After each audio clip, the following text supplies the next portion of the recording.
여러분 안녕하십니까. 박상규의 직설 2025년 1월 13일 월요일 방송 시작하겠습니다. 방금 전에 매우 중요한 긴급 뉴스가 들어왔습니다. 윤석열 대통령이 이번에 새로 임명된 정기예선 헌법재판관에 대한 기피 신청을 오늘 헌법재판소에 서면으로 제출했습니다. 당연한 신청이고 기피 신청은 마땅히 받아들여져야 하는 그런 신청이라고 저는 봅니다. 정 씨의 남편인 황필규 변호사는요, 윤 대통령 국회 탄핵소추 대리인단, 이 민주당이 주도하고 있죠. 정청래 법사위원장이 공동대표를 맡고 있는데, 그와 함께 그 황필규 변호사의 상관격인 김이수 전 헌법재판관이 공동대표를 맡고 있습니다. 황 변호사는 이 김이수 전 헌법재판관이 이사장으로 있는 한 공익법인의 소속 변호사로 일하고 있어요. 일한 적이 있죠, 정확히 말하면. 그러니까 아주 가까운 사이다, 이렇게 말씀드릴 수 있겠고요. 실제로 국회 인사청문회에서도 이 문제가 지적이 됐었습니다. 그래서 그 당시에 나온 자료를 제가 좀 말씀을 드리면, 황필규 변호사는 공익인권법재단 공감이라는 곳에서 이사장을 맡고 있던 김이수 변호사 밑에서 소속 변호사로 일하면서 2019년에 5,100여만 원, 그리고 2020년에 5,200만 원, 2021년 5,300만 원 등 이게 이제 공익재단이기 때문에 상당히 많은 급여를 받은 거예요. 이렇게 해서 모두 6년간 3억 원의 급여를 받았습니다. 결코 작지 않은 그런 액수고요. 어쨌든 상사와 부하의 관계로 6년씩이나 일했던 그런 아주 돈독한 사이라는 점입니다.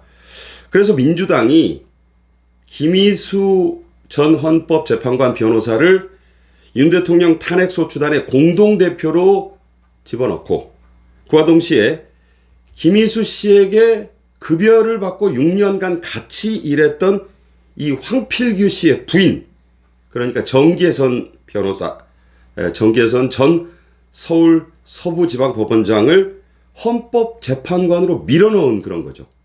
자, 여러분 여기까지만 들으셔도 이거 대단히 부적절한 그 인사고 임명이다, 이렇게 보실 거예요.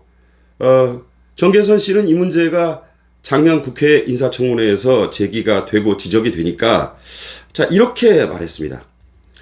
김인수 씨가 국회 탄핵소추단의 공동대표를 맡았다는 그 소식은 언론을 통해 접했다. 자, 신문이나 방송 보고 알았다는 거예요. 그전에는 전혀 몰랐고. 자, 이게 여러분 상식적으로 납득이 되십니까? 남편이 같이 일하고, 그것도 이사장으로 모시고 6년간 일하면서 거의 3억 원 넘는 돈을 받았는데, 그 사실을 그 김이수 씨가 자기가 이제 헌법재판관으로 들어가면 맡게 될 가장 중요한 현직 대통령 윤석열 대통령의 국회 탄핵소추단의 공동대표를 맡은 걸 방송, 신문을 보고 처음 알았다. 자, 우선 이렇게 주장을 했고요. 김이수 씨는 사회봉사의 일환으로 해당 법인에서 이사장직을 맡은 것으로 알고 있고, 이해관계 충돌은 없다. 자, 이해관계 충돌이 없다. 그런 관계인데도 자기 남편과 그렇게 일을 했고 6년간 집에 그렇게 돈을 가져왔고, 뭐 주장은 여러 가지로 할 수 있겠죠. 그렇지만 이 두 가지만 놓고 봐도 정계선 씨가 헌법재판관을 이 시점에, 그것도 야당의 추천으로 맡는다? 이건 있을 수 없는 일이죠. 그게 이제 이번에 윤 대통령이 날카롭게 지적을 하고 들어간 겁니다. 그런 황당한 얘기를 그때도 했었습니다. 당시에 그 민주당과 야당 일색이었던 국회 인사청문회는 이 말을 뭐 고지고대로 받아들였죠. 당연히. 정계선 씨는 일사천리로 아시는 대로 헌법재판관에 임명이 됐습니다. 자, 이런 사실을 이제 언론을 통해 알았고 이해충돌이 없다라고 주장한 정계선 씨. 과연 이 사람이 공정한 탄핵 심판, 그것도 현직 대통령의 탄핵 심판을 맡을 수 있을 것인가? 저는 대단히 의문시되고 여러분도 아마 공감을 하실 거예요. 이건 마땅히 본인이 들어가지 않아야 되는 그런 자리죠. 자리 욕심을 낼 게 따로 있죠. 그래서 이것에 관련해서 제가 이전에도 말씀드렸습니다. 헌재의 권유를 받아서라는 그 부적절한 말이 들어갔을 때 도대체 헌재에서 재판관 중에 누가 권유를 했단 말이냐. 그랬을 때 뭐 기존의 문형배 이미선 씨라는 말이 나왔지만 그때도 저는 그랬어요. 정계선 씨가 그 통로일 수 있다. 권유한 통로. 물론 다 부인했고 그런 짬짬이는 없었다고 하지만 그 말을 역시 곧이곧대로 믿기는 대단히 어려운 그런 상황이다. 바로 이런 얘기입니다. 그래서 윤 대통령 바로 이 부분을 정계선 씨를 헌법재판관, 자신의 사건의 심판의 재판관으로 기피한다. 이 신청을 한 핵심 사유로 지적을 했습니다. 다시 한번 말씀드리지만 만시지탄의 감은 있지만 지금이라도 마땅히 바로 잡혀야 될 그런 부분 아니겠습니까? 윤 대통령은 또 정계선 씨가 법원 내에 대표적 좌파 성향, 진보 성향을 가진 우리법 연구회의 회원 그리고 회장을 지냈고 작년 국회 인사청문회에서 야당 의원들의 질문에 대답을 하는 과정에서 이번 윤 대통령 탄핵 심판 사건의 사실관계 그리고 법률적 판단에 대한 예단 미리 다 그냥 다 그 판단을 내렸다 이렇게 지적했습니다. 저도 그때 그 보도를 본 기억이 나고 지금 다시 한번 들춰봤어요. 그랬더니 정말 청문회 때부터 이 탄핵소추를 그냥 인용할 것이고 윤 대통령을 되도록 빨리 파면시키는데 동조할 게 분명한 그런 예단을 곳곳에서 드러냈었습니다. 그러니까 정계선 씨 같은 사람이 헌재 재판관으로 이 사건을 맡을 경우에 그 결과는 보남 안 하겠다. 그런 생각이 저는 들었어요. 그 부분을 이번에 윤 대통령이 오늘 서면 신청서에서 기피 신청의 또 다른 핵심 사유로 지적을 한 것입니다. 이런 편파적인 사람에게 공정한 심판을 기대하기란 그야말로 난망이다. 이런 얘기입니다. 그런 지적을 또 윤 대통령이 했습니다. 실제로 이재명 대표는 자신이 받고 있는 대장동, 백현동, 대북송금, 성남FC 이런 사건에서 판사가 사실 정계선 씨에 비해서는 거의 뭐 문제가 없는 판사도 이게 막 기피 신청을 막 남발을 했죠. 그래서 이건 분명한 재판 지연의 그 꼼수, 지연 전략이다. 이렇게밖에 볼 수 없다는 비판이 있는데도 아랑곳하지 않고 있지 않습니까? 자, 그런 얘기를 여기서 또 해드릴 수밖에 없고요. 그야말로 이 좌파 중에 좌파인 정계선 씨를 윤 대통령이 기피 신청을 낸 이유는 또 있습니다. 뭐냐? 정 씨가 헌법재판관에 임명되기 직전까지 바로 그 문제의 서울 서부지방법원의 재판장, 법원장을 지냈다는 거예요. 자, 서울 서부지법 원장? 뭔가 여러분 생각나시는 게 있지 않습니까? 바로 윤 대통령에게 이게 최근 보도에 따르면 공수처가 서울중앙지법에다가 엔모 판사에게 이걸 신청을 했는데 발부해달라고. 근데 기각을 당했고 그래서 할 수 없이 관할지 법원이라는 이유로 서울 서부지방법원의 이순영 영장 전담 판사에게 이걸 낸 것으로 지금 드러나고 있지 않습니까? 그러니까 이미 판사 쇼핑이다 이런 얘기가 나온 거죠. 그때 그런 체포영장을 선뜻 발부해 주면서 형사소송법 110조와 111조의 그 문제되는 조항을 예외로 한다. 이걸 자의적으로 판사가 쓴 사람이 바로 그 영장 전담 판사였던 이순영 씨 아니겠습니까? 이순영 씨. 전라북도 무주 출신이고 전주 상산고등학교를 나왔고 정계선 씨가 회장으로 있었던 우리법 연구회 출신인 역시 매우 좌파 성향을 가진 그런 판사로 알려져 있습니다.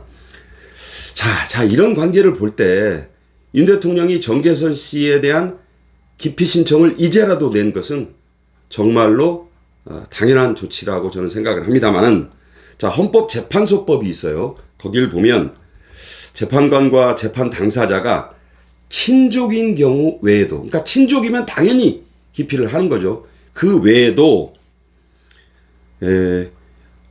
재판관에게 공정한 심판을 기대하기 어려운 사정이 있는 경우, 저는 바로 이 대목에 윤 대통령의 기피 신청의 이유가 분명히 있다고 봅니다. 제가 앞서 여러 가지를 설명을 드렸잖아요.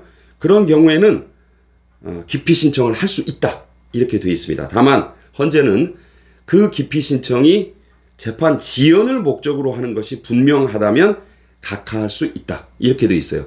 자, 재판 지연만으로 윤 대통령이 이것을 냈겠습니까? 물론 야당에서는 지금도 이건 뭐 재판 지연 외에는 다른 목적이 없다고 하지만 정계선 씨의 이력, 그 남편과 야당 소추인단의 공동대표인 김희수 씨와의 상하관계, 돈을 주고받은 그런 관계, 이런 것을 다 감안하면 공정한 심판을 도저히 기대할 수 없는 그런 사람 아닙니까? 그리고 그 문제 영장을 발부한 그 서울 서부지방법원의 직전 법원장이라는 점도 이 공정한 심판, 재판을 기대할 수 없는 또 다른 이유가 되는 거죠. 그야말로 기피 신청의 이유는 차고 넘친다, 그렇게 말씀드릴 수 있습니다. 그래서 이게 각하될 것이냐, 분명히 각하돼야 된다고 보는데 지금 현재의 경우 뭐 각하 안 될 수도 있죠. 자, 이게 굉장히 지금 중요해졌는데 헌법재판소에는 현재 소장대행인 좌파 문형배 재판관, 그리고 이미선 재판관이 있지만 중도 성향의 재판관이 3명 있고 보수 성향 재판관이 2명 있습니다. 그래서 만약에 이 의견이 맞서면 이 재판관 표결 같은 걸 하게 되겠죠. 자, 윤 대통령의 이 정당한 기피 신청을 과연 현재의 헌법재판관 회의는 어떻게 처리할까요? 매우 중요한 대목입니다. 최근 급증하고 있는 윤 대통령의 지지율, 그리고 거의 딱 달라붙었다시피 한 여야당 간의 지지율을 생각할 때 헌재가 그전 같으면 이 각하 신청을 안 할 거라고 저는 생각을 했었지만 지금은 상황이 매우 달라져 있지 않습니까? 그래서 매우 이걸 각하를 하지 않을 거라고 보는데, 만약에 각하하게 되면요, 거센 여론의 역풍에 저는 직면할 것이다, 이렇게 확신을 합니다. 여러분도 그건 도저히 그렇게 손쉽게 각하해서는 안 된다, 이렇게 생각을 하시리라고 보는데요. 윤 대통령 측은 또 이 기피 신청을 하면서 이런 그 신청을 또 서면으로 또 냈습니다. 변론기일을 지금의 헌재가 일주일에 2번, 화요일 하루 쉬었다 목요일, 일주일에 2번씩 이걸 2월 초까지 5번이나 일괄해서 잡아놨잖아요. 뭐가 급하길래 이 중요한 사건을 일주일에 2번씩 그렇게 막 엑셀러레이터를 밟을 정도로 빨리 이렇게 진행하느냐, 여기에 문제가 많지 않았습니까? 그래서 윤 대통령은 이 일괄 변론기일 지정에도 문제가 분명히 있다, 그래서 여기에 대한 이의 신청도 함께 냈습니다. 졸속 심판을 해서는 안 된다, 이런 얘기입니다. 자, 이러는 이유가 분명히 있죠. 좌파인 문형배 소장 대행과 역시 좌파인 이미선 재판관의 임기 종료가 오는 4월 18일입니다. 그래서 그 전에 모든 걸 끝내야 되기 때문에 이 졸속이든 뭐든 그냥 빨리빨리 그렇게 해야 된다는 이유를 지금 말할 수는 없지만 갖고 있는 것이죠. 그래서 민주당이 아시다시피 또 큰 논란이 되고 있는 형법상의 내란죄를 그 소추사유, 심판사유에서 빼겠다, 이런 것도 이 두 가지가 맞물리면 정말 빨리 할 수 있거든요. 그런 이유밖에는 없다, 저는 그렇게 봅니다. 그래서 이것도 다 앞서 말씀드렸지만 헌법재판소의 재판관 누군가와 짬짬이한 게 아니냐, 권유를 받았다, 이런 얘기가 나왔다고 제가 아까 말씀드렸잖아요. 그 권유의 대상자는 3명밖에 없어요. 문형배 이미선 아니면 정계선입니다. 따라서 그 정계선 씨가 이렇게 문제가 있으니 나는 이 사람을 기피하겠다라고 한 윤 대통령의 신청에는 하등의 문제가 없다. 저는 그렇게 판단합니다. 자, 윤 대통령 이 부분에 분명한 쐐기를 받고 나섰는데, 자, 이 기피 신청이 어떻게 처리되는지에 저는 대한민국의 명운이 1차적으로 달려있다. 그렇게도 판단을 합니다. 그만큼 중요하다는 생각입니다. 여러분의 각별한 관심 그리고 여론 환기가 그 어느 때보다 절실한 시점입니다. 지금까지 박상규의 직설이었습니다. 고맙습니다.